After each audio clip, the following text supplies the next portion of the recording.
dapat si Lasso ang piniga mo, hindi ako. 'Di ba?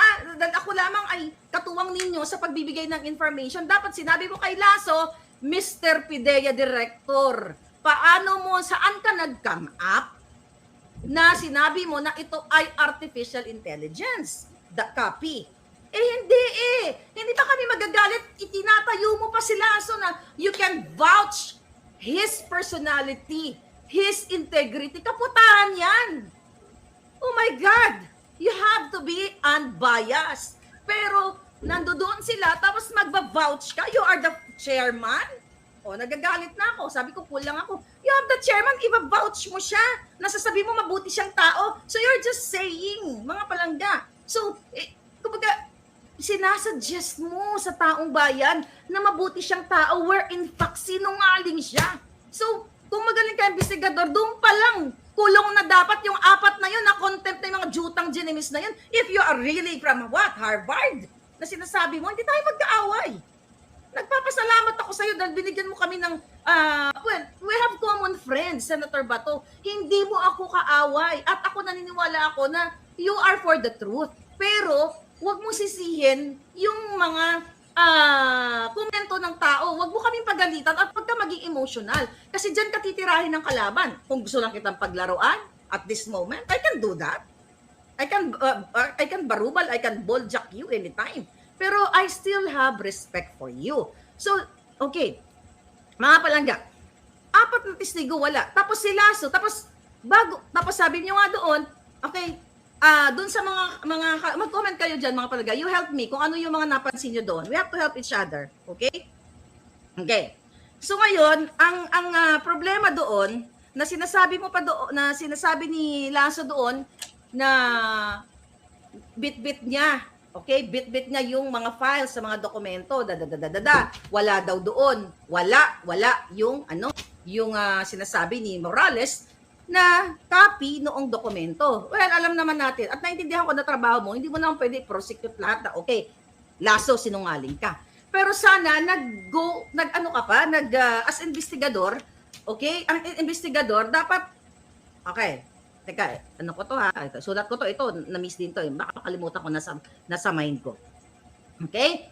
Na bit nila yung, ilan ba yun? Ilang maleta na mga dokumento. The fact na idini-deny ni Lasso, sulat ko din to, okay? Baka makalimutan ko to, nasa mind ko to lahat eh. Okay?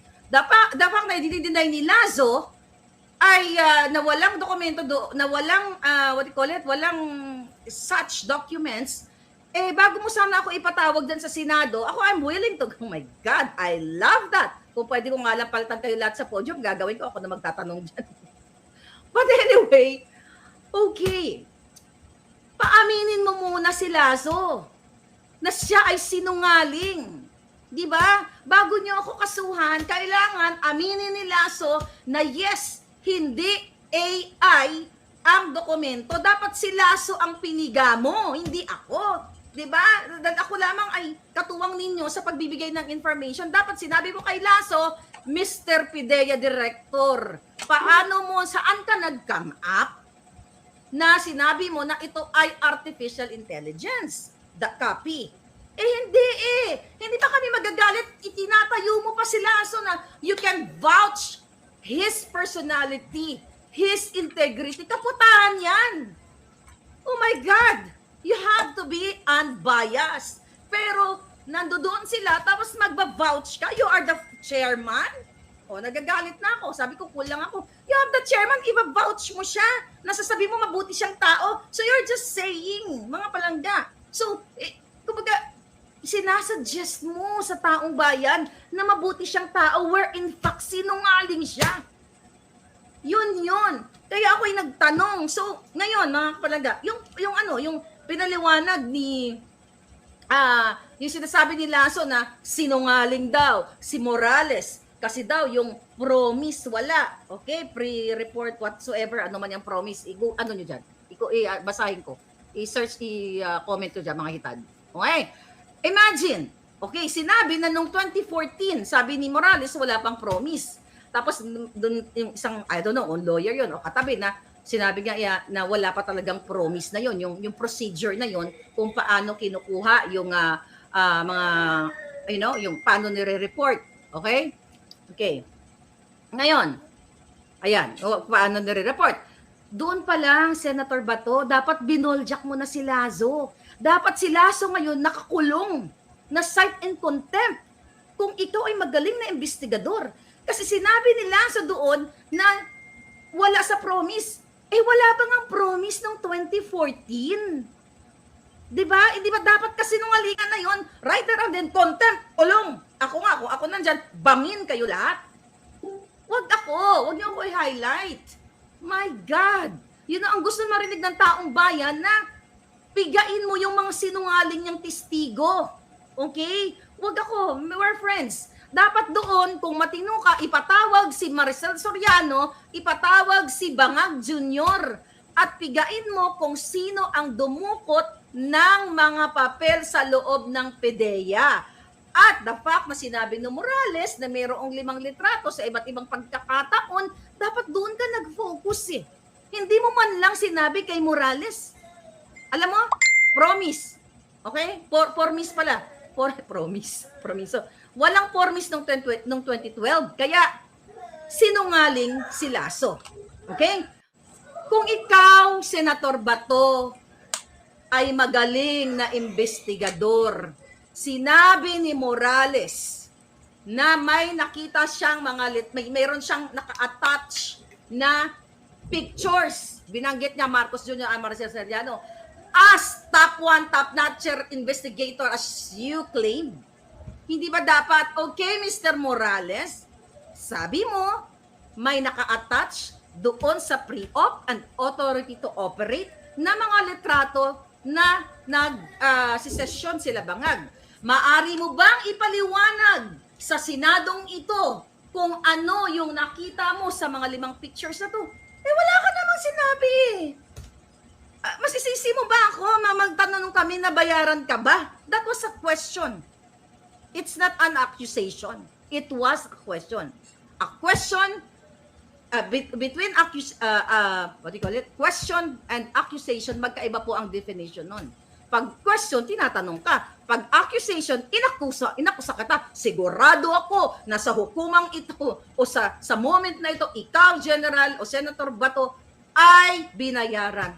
It was a question. So, ngayon, okay, ang daming loopholes eh. Hindi mo kami masisisi. And I hope sa next hearing, igaling-galingan nyo naman. Okay, wag kayong magpaka-emotional. Imagine mo, tapos redact mo pa yung tungkol sa emotion mo. Dapat sinama mo para sa istorya ko ng Senate, di ba? Gusto ko yun. I love it. Alright. So ngayon, ano pa yung mga napansin ninyo? Can you comment? Can you help me palangga? Ano yung mga napansin ninyo na dapat nyo nasagot? I need your suggestion. Okay. Mag-video. Yeah, I'm willing. I'm willing to testify sa Senate. Huwag kayong mag-alala. Okay? Ang mga sinabi nila na walang papel na gano'n na pwede, syempre nakalabas na nga, authentic. Okay, ito. First sabi ni sino yun? Ana Lisa Ortiz Locsin. Okay. Ang sinasabi ni Senator Bato doon, ito pa, napapanagutin ang mga nag-leak. Hindi ba dapat papanagutin si Bangag Jr.? Dahil, Senator Bato, ang pinag-uusapan natin dito, ang presidenteng nagbabangag. Sinabi na rin mismo ng dati mong boss, ni Pangulong Duterte. At alam mo yan, narinig mo yan, bakit nagmamangangan ka? Nandoon ka sa may Isogralia. Sinabi ni Pangulong Duterte, huwag si Maharlika, huwag si Morales, ang imbitahan mo si Marcos Jr. dahil sa kanya nakaasalalay ang kinabukasan nating lahat, hindi sa akin. Well, somehow sa akin because of my expose, pero hindi ako ang nagsingot. At sabi mo doon, kung tama ang pagkaalala mo na kasalanan ng nag-leak, okay, ng dokumento. No. Napakaswerte ng taong bayan na may Morales, o maybe, yes, may Maharlika, na nagtaya ng buhay, na isiniwalat yung mga dokumentong yon na nalaman natin na si Marcos Jr. pala noong 2012, nung March 11, 2012, ay bangag na bangag sa white powdery substance kasama si Maricel at i-raid sana at pinigilan ni Paquito Ochoa. Dapat piniga mo si Morales kung sino ang mga nagpigil. Dahil hindi lang si Paquito Ochoa. Dahil marami akong puting ahas. Si Morales, dalawang isip pa nga yan. Di ba? Ayaw pa nga, di ba? Ayaw niya nga magpa-interview. Ayaw niya magpa-interview sa akin dahil gusto niya dyan sa Senate. Buti nga napapayag natin yan na magpa-interview dahil, samaw. Sabi ko, protektahan mo yung buhay mo, baka ipagurgur ka. So ngayon, Senator Bato, again, mataas na yung boses ko pero hindi kita kaaway. Ako, nagpapasalamat ako dahil, nagbigay ka ng time. Hindi po tayo magkaaway. Ang sa akin lang, karapatan namin ng taong bayan na magsalita dito, na makinig. Okay? So, ano pa ang mga ninyo? Okay, may integrity daw, sabi ni na Selawal. Yun na nga, na binavouch niya na may integrity sila. So wala siyang integrity, putangay na. The fact na sinabi niya na AI, yun nga sabi ko, dapat piniga mo. Then, pinaliwanag mo si Morales. Doon sa 5 pictures, anong nakita mo? Sure ka ba na si Marcos Jr. yung sumisinghot at si Marcel Soriano? Ano ang itsura nila? Ano ang suot na damit niya? Kung maalala mo pa. Wala nakulangan kami. So hindi mo kami masisisi na magtatanong kami, Senator Bato. Ngayon, ano sabi niya? Sabi niya hindi daw siya nagdududa. Oh my God, naunsa naman sabi ni Gladys Liloria. O nga, hindi daw siya nagdududa kay Lasso. That's already biased statement. Kasi yung claim na unbiased ka, na ginagawa mo yung tama, well, ako nagpasalamat sa iyo, Senator Bato, na inopen mo to ang investigation na ito. Huwag kang magagalit sa akin, okay? Ngayon, hindi mo piniga Okay. Yung Francia halatang nagsisinungaling. Okay. Yung Francia na yan. Okay. Yung director, okay, na kausap ni Morales days before the hearing. Actually, since sinabi naman niya, binanggit niya sa akin yan. Binanggit sa akin yan ni Morales bago mag-interview na yung kasamahan niya dati na si Francia, exactly, hindi siya nagbago ng statement na sir, I don't know kung sir tawag sa kanya, na i-deny na lang natin yan. Kinuwento din niya ni Morales na nung narinig niya yung vlog ko, may nagsabi sa kanya, nanlamig siya, hindi niya natapos yung pagkain niya during that time. At nag-isip-isip siya, nag-contemplate siya, so tinawagan niya yung kanyang dating mga kasamahan, which is yan yung si Francia. Ang sabi ni Francia, based sa statement ni Morales na, nag-aalala si Francia sa kanyang trabaho kasi director na siya, i-deny na lang. Tama yung sinabi ni Morales, based sa statement na binigay niya sa akin, kaya nga sabi din ni Morales sa akin, on off-cam, sabi niya, paano, sabi ni Francia, actually hindi niya binanggit si Francia. Alam mo ikaw, Francia, tama ba? Yung director, Francia, yung sinungaling doon, obvious naman. Alam mo, hindi ka binanggit sa akin ni Morales. Ang sabi lang ni Morales sa akin, may kasamahan ako na sinabihan ako na i-deny na lang natin to. Kasi total, wala ka naman na sa PIDEA at ako, yung director, masisira yung karir ko, So, ang statement ni Morales, based sa sinabi niya sa senador, ay sa Senate, ay ano po yun? Accurate po yun. 100% na hindi siya gawa-gawa lang. Base sa kanyang pahayag sa akin prior the interview. So ngayon, Senator Bato, dapat piniga mo yung ano na yun. Ayun na what? Turuan kita. Okay. Dahil dininay ni Francia na sabi niya may mga nakalimutan niya na. May phone record yan. Yan ay napaka-importante. Whether Viber man yan, kahit anong app yan, may phone record yan. Pwede mo yan ipapresent kay Francia. Nakatunayan kung 3-way sila. Kasi ang sabi ni Francia, ang claim niya ay over the phone. Actually, hindi ko alam na over the phone pala yung conversation. Hindi yan ang claim ni Jonathan Morales sa akin, but maybe may interview natin siya later. Try natin. Hindi yan ang sinabi niya. Basta sabi niya, may isa siyang kasamahan sa PIDEA na nag-encourage sa kanya na i-deny na lang natin. Diba? Kaya ang sagot dyan ni Morales, paano naman siya, may pamilya din siya. At baka lumabas yung confidential informant. So yun. Ngayon mga palangga, ano pa yung mga napansin niyo? Please can you elaborate dito? Babasahin ko kung ano yung mga okay, na mga pinababanggit niya dito. Okay? Ano pa mga pinagbabanggit niya? Paki-monitor nga yung question, baka may mga importanteng question. Ba't ipatawag si Terry? Kaya nga, dapat ipatawag si Maricel. Playing safe si Senator, sabi ni Maidon. Okay. Mga sinusulat ako dito. Yan, yung sa promise pala, yung sa promise to. Yung sa promise pa lang. Okay, doon pa lang sabi ko nga, Senator Bato, huling-huli na si Lasso na nagsisinungaling. Di ba? Bakit mo siya? Dahil ba kaibigan mo? At binavouch mo siya? Huling-huli na siya na in 2012, walang formis. At 2014, yun ay under oath siya. Kulong na dapat yan. Kung ako sa'yo, bangin na yon. Yung 4 na testigo, wala sa pangyayari. At sinasabi doon nila na Saturday yon, ganito, ganon. At yung pagdidiscredit kay Jonathan Morales.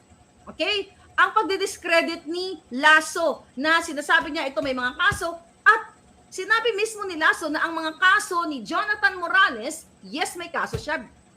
Maybe nga, he's doing his job. Dismissed. Okay? Dismissed na yung mga kaso. May sinabi ba si Lasso doon na si Morales ay, ano tawag dito? Convicted? Hindi. 2 word ang sinabi niya. Yung mga kaso ni Morales, dismissed and acquitted siya. So ano ibig sabihin nun? Walang kwenta yung mga ibinato sa kanya. But you are just trying to demonize, to taint the reputation of the witness, of the former agent. Gusto nyong sirain ng bonggang-bongga. Gusto nyong palabasin. You are suggesting to the Filipino people that this Morales is this and that. May kaso, jutang dinamis. Dismiss naman at acquitted. Hindi ba maintindihan ng taong bayan ang dismiss at acquitted? Magkaiba po ang dismiss, acquitted at convicted na mga salita. Yun yung sinasabi natin. So, huwag ka magagalit sa akin. Ano ba kasi pinagsasabi ko? Ikaw ko naman kasi, Marlik. Please, can you comment kung ano yung mga nyo dyan, yung mga napansin niyo? So, sasagutin ko. You have to help me. Okay? Paki-check nga palangga yung yung mga comment. Tapos screenshot mo sa akin. Babasahin ko. Okay, ito. Okay, bakit ba ako nagsimula sa ganitong emotion? Asan ma? May media ba? Nagbalita na ba? Ano ang sabi ko? Okay. Wag ka mapikon. Okay, wag ka mapikon. Okay, ito sabi ko. Alright.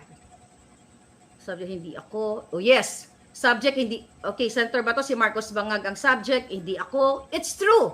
Ang subject doon, ang presidenteng Bangag eh. Yun dapat ang tinutukan mo, ipatawag mo si Marcel Soriano. At bago mo ako ipatawag sana, dapat i-confirm ni Lasso na hindi AI. Sabi ko nga doon kung magaling kang investigador, dapat tinanong mo nga si Lasso, Mr. Lasso, saan ka kumuha ng idea? Paano ka nag-come out sa ganitong klaseng konklusyon na right there and then, na sinabi ni Lasso na ito ay artificial intelligence, although, binrot out mo, Senator Bato, na paano AI ito? Kasi may mga staples, di ba? May mga staples. Good point yun. Pero kulang eh. Kaya nga nagtatanong kami na nabayaran ka ba? And good thing, sinabi mo na hindi ka bayad at ikaw ay maninindigan, pero huwag po kayong balat sibuyas. Huwag kayong balat sibuyas as a senator. My God, ang layo na ng narating ninyo. Kung ako nandiyan dyan, Senator Bato, durog lahat yung mga yan. Yung mga bato, yung durog talaga yung mga jutang genimes na yan, mga palangga. Believe me. Okay. Ano pa yung mga pinag-uusapan nila doon? Okay?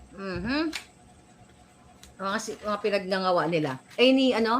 Takot next hearing, there must be some senators. Oo nga, isa pa yun. Bakit yung mga iba yung senador wala? Bakit wala sila? Pinaiyak. Hindi ko naman siya pinaiyak. Okay? Hindi lang maganda, na nagpa-apekto siya sa sarswela nga talaga eh. Pero good thing, yun sa drug test, okay, ito pa, that's good point. Okay, so good point, drug test ang sagot, sabi ni Enoch, okay, Mil. Okay, inilabas ni Jonathan Morales, former PDEA agent, na dapat ipatawag din yung mga doktor, yung St. Luke's, na naglabas ng test ni Marcos Jr. na 2 minutes lamang. May 2 minutes lang. Hindi mo tinutukan yun eh. Hindi mo kami masisisi kung ikaw ay magaling na investigador. At nakita mo yun. Actually, hindi social media. Hindi ako nagpakalat nun. Si Marcos Jr. mismo ang nagbigay noong 2021. Pinosted niya sa kanyang social media account. Binigay niya sa mga mainstream media yung 2 minutes niyang drug test. Kung matino po kayong investigador, ganito lang yan. Oo nga, Mr. Morales, ganito gawin natin. Salamat for bringing that up. Okay? Thank you so much. We really appreciate that. Okay, para sa kapakanan ng bayan, dahil presidente ang nakakahiya dito, dapat i-clear natin ang pangalan ng presidente. Imbitahin natin ang presidente na siya ay magpa-drug test ng open sa public. Sabi ko nga, Senator Bato, I trust you nung una. Sabi ko, you are the most powerful than Lisa and than the president because nasa committee mo, ikaw ang chairman. Hindi ka, sabi mo rin, mayroon kayong independent ang Senate from judicial, di ba, and legislative, kaya nga tayo may 3 branches of government. But ganun pa man, doon pa lang, dapat sinabi mo na, okay, yung 2 minutes na yon, may point ka naman, Mr. Morales. At para sa kapakanan ng bayan, ipatawag natin ang St. Luke's, ipatawag natin ang doktor, ang medtech, kung sino ang pumirma doon. And how come that it's only 2 minutes drug test? And then, pawatawag si Marcos Jr., kaya kami nakulangan if you are for the people and if you are for the truth. Huwag kang iiyak, huwag kang mapikon sa akin. Nagtatanong lang ako. Di ba ganun ang investigasyon? Pag sinabi mo na, oh, bakit 2 minuto yan? Di ba? Tinatanong ka namin, tinagtatanong ang bayan. O bakit 2 minuto lang ang drug test nicotine? Hindi mo pwedeng ibaliwala yun if you are magaling na investigator. Pwede mong sabihin na, oo nga, para sa kaalawanan ng bayan, hindi ko naman sinabi hindi ka magaling.